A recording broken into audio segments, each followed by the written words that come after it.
começo algo antes de terminar. Para começar algo na tua vida, é porque eu já terminei, já está ali, e vou anunciar a você. Já vou declarar a você aquilo que vai acontecer no seu futuro.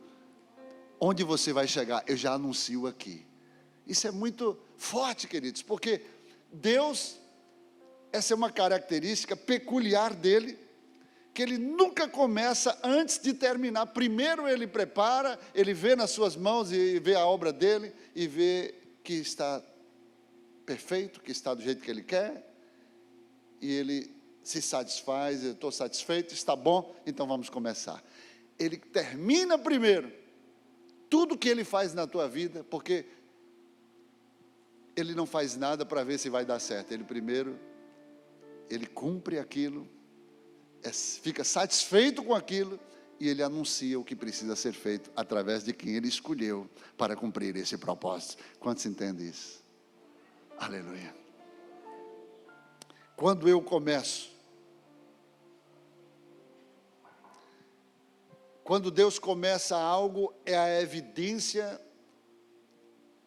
de que Ele já fez, e Ele chama a pessoa certa para executar aquilo. Você está ligado? Está entendendo o que é que Deus está querendo falar para você? O fato de você ter concebido, de você ter vindo ao mundo, é a evidência que Deus te chamou para cumprir um propósito.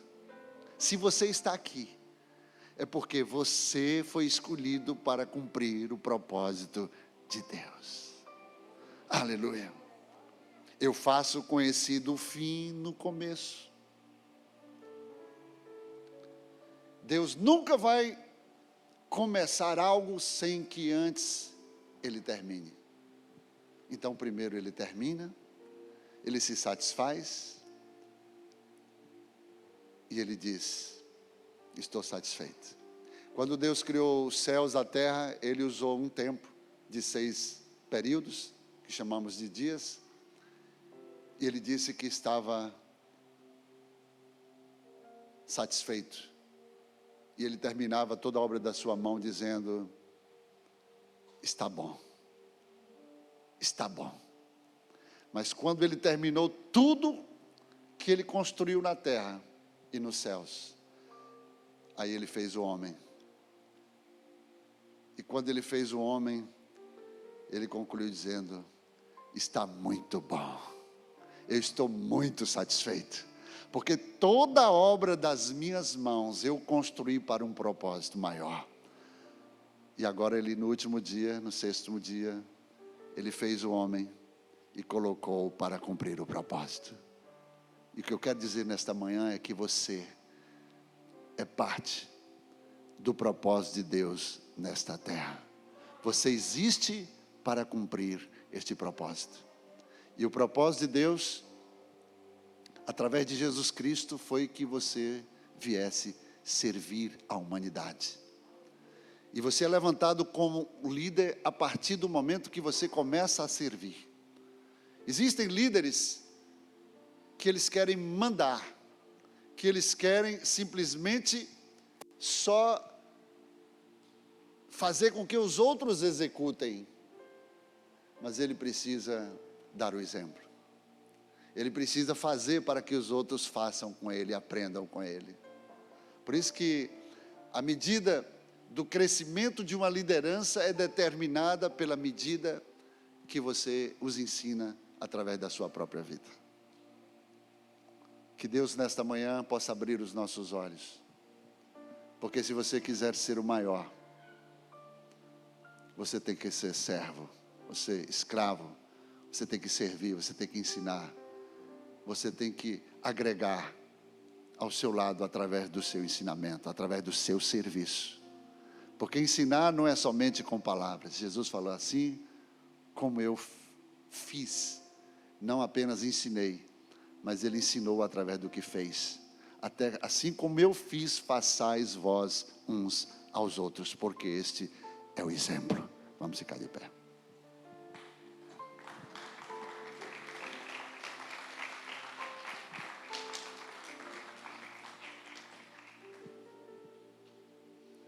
Jesus veio a este mundo para ser servido e não para servir. Quantas pessoas só querem servir? Só querem ser servidas? Existe um segredo muito grande, um mistério. Quanto mais você serve, mais as pessoas vão ver em você o exemplo. Eu aprendi com meu pai uma coisa que eu vi depois que não era uma boa instrução. Ele dizia assim, eu era pequeno ainda, ele bebia, ia beber, sentava na mesa, ele era político, prefeito, andava com uma multidão, e eu pequeno, e ele dizia assim, olha, eu vou lhe ensinar uma coisa aqui, ó, faça o que eu te digo.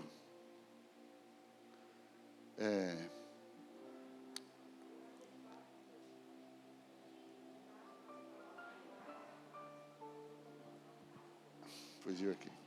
Faça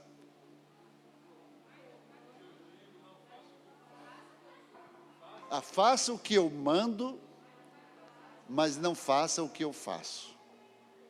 Essa é a expressão, né? Faça o que eu mando, mas não faça o que eu faço. Qual é o exemplo que ele está dando para mim? Uma vez eu peguei meu pai, eu vim para Salvador, do interior, era muito pequeno. E meu pai estava com os amigos dele, hoje a gente vai sair, a expressão era, vamos pegar umas negas aí. Tudo casado. E me deixou dormindo, e na hora que eles chegaram, eles começaram a falar do que fizeram. E eu ali me despertei, ouvi tudo, fiquei na minha. No dia seguinte, no café, no hotel, e aí eles estavam conversando, e eu falei assim, vem cá, você acha que eu não sei não? Eu estava acordado, eu ouvi tudo que vocês falaram.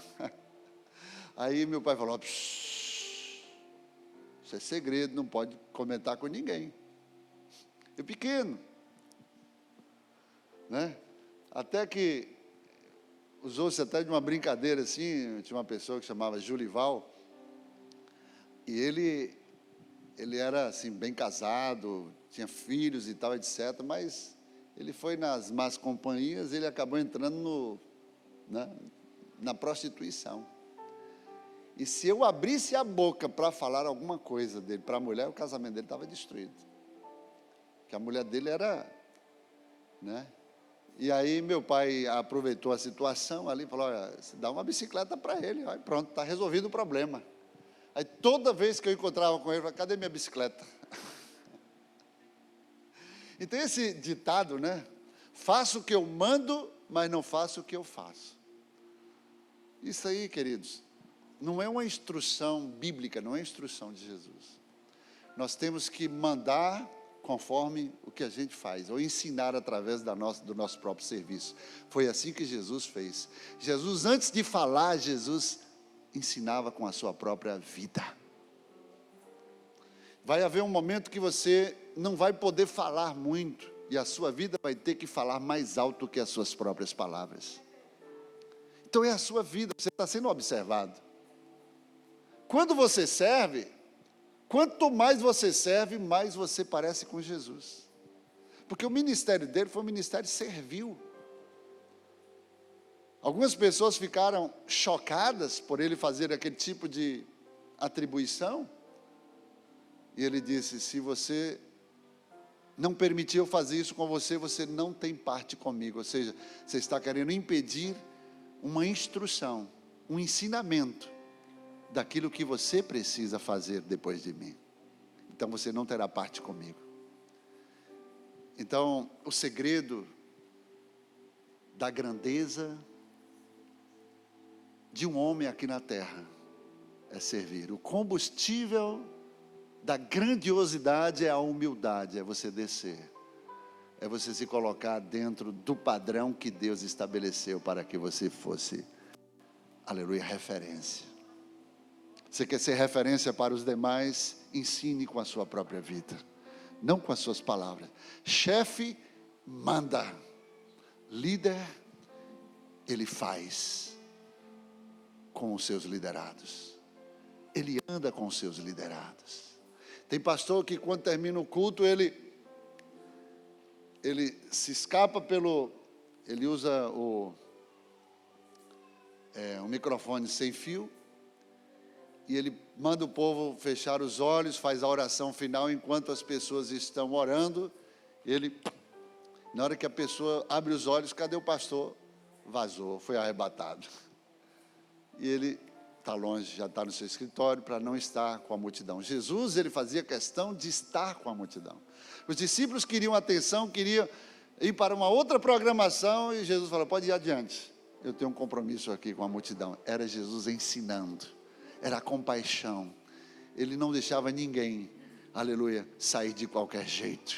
Ele colocava a marca dele, a impressão digital dele, aleluia, a impressão espiritual dele nos nossos corações, o selo dele dentro de nós, através do seu ensinamento, através do seu serviço, porque ele veio para servir a muitos.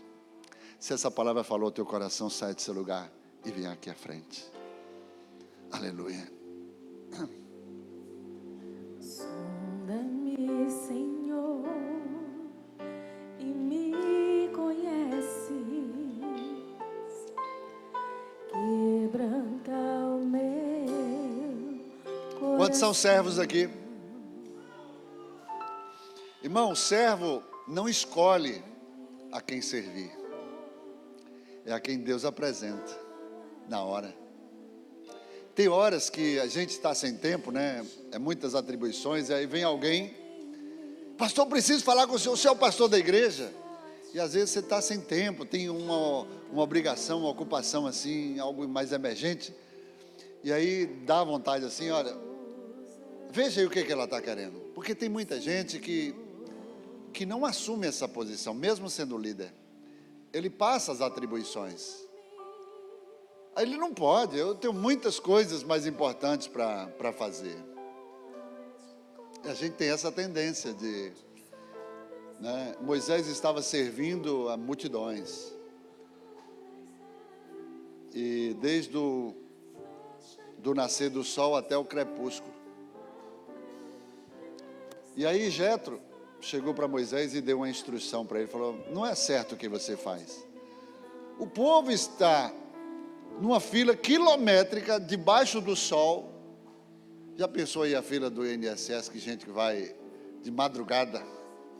A gente passa por isso, vai para tirar um visto, tem que chegar de madrugada, fica naquela fila lá para tirar o visto americano. Não é fácil. E aí Moisés estava atendendo um por um. Só que haviam causas que eram mais difíceis do que outras. E aí Jetro veio com a instrução de Deus e falou, olha, desse jeito você tem que ter sabedoria. Você vai matar o povo e vai morrer, não vai aguentar. O povo não vai suportar ficar o dia inteiro aqui em fila para ser atendido. Então levante pessoas que sejam